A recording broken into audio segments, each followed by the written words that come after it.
Thanks, Joe. Now, returning to our developing story, legal experts have voiced their concern over the India travel ban, some saying it could be unconstitutional. Let's go live to one of the nation's leading experts on citizenship law, Professor Kim Rubenstein at ANU. Professor, thanks for your time. Is the travel ban constitutional? Sorry, just to correct you.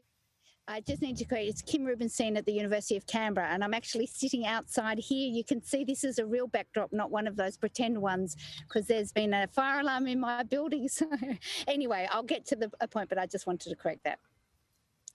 Oh, no problem. I totally understand that. So you've moved to Canberra University, but still Correct. In citizenship law, an expert. I am indeed, yes. Is it constitutional, this travel ban? So there are two issues here, Kieran, with this travel ban. One is the question of the constitutionality of it, and there are serious questions as to whether it is constitutional. While we don't have an explicit citizenship right in the Constitution, nor do we have a Bill of Rights, there is a recognition that individuals as citizens have rights to return to their own country under international law and as a fundamental rule of law notion. There are also questions to do with the Biosecurity Act under which this determination has been made, and it's that Biosecurity Act that has question marks about its constitutionality, but also more specifically the actual section which provides for the minister to make the determination has clear requirements, and those requirements, there are question marks as to whether they've been met for this particular travel ban. And if that's the analysis for this ban, would that be the same for the government's response that we saw initially with the travel bans out of China? So that's a good question. There are two frameworks that the government have been using in relation to regulating people's entry. One is the the main one that they've been using has been the Air Navigation Act. So, you know, the caps on people coming into the country have been through the Air Navigation Act. So that's been one framework. The Biosecurity Act has been mainly used to prevent people from actually leaving the country. Up until now. So that is the other framework. So both of those frameworks have been used by the government to regulate people's travel.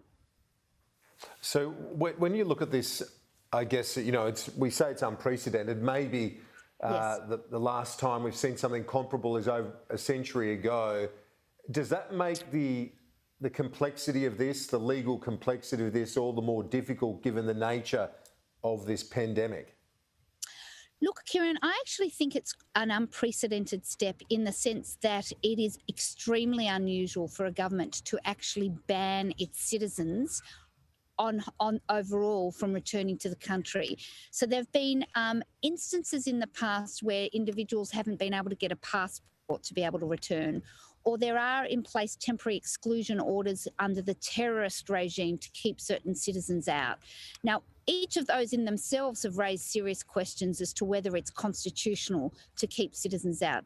But this is even more pronounced in the sense of keeping out actually banning a whole group of people from entering. And I think that there are really serious legal questions as to whether that's constitutional or in fact within the legislative power that the government's acting under. So, Professor, do you think now, how is it tested then? Is it done via those citizens who were adversely impacted?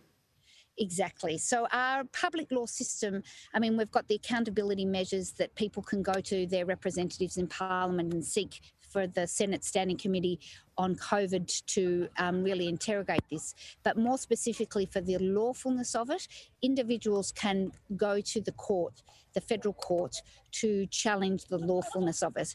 And it's in that context that we may see some movement over the next few days. And for those Indian citizens, well, they're Australians, they're not Indian citizens, they're Australians of Indian heritage. Australian citizens, yes.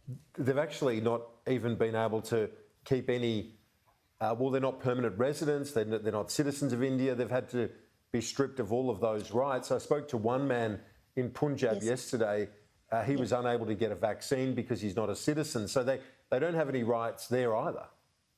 No, this is really an aspect of, I guess, international citizenship that's quite interesting here. Our passports say quite clearly when we travel out of the country and request of the other country that we are Australian citizens, and a request of the other country to take care of us when we're in their jurisdiction. This is the Australian government essentially saying, we are not going to continue to take care of you for this particular period, and we're expecting the other government to do that on our behalf.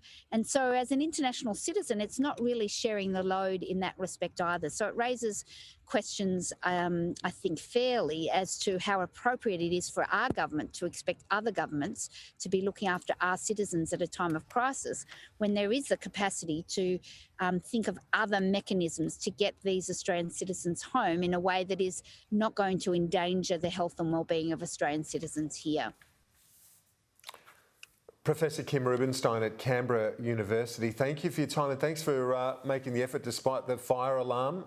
Great to chat. Fire alarm, and now the rain coming down upon me too, Kieran. So thank you very much. All good. Well, it was worth it from our end. Thanks for your insights as always. Thank you. And we'll Terrific. talk to you soon. Professor Rubenstein, let's bring in Paul Kelly.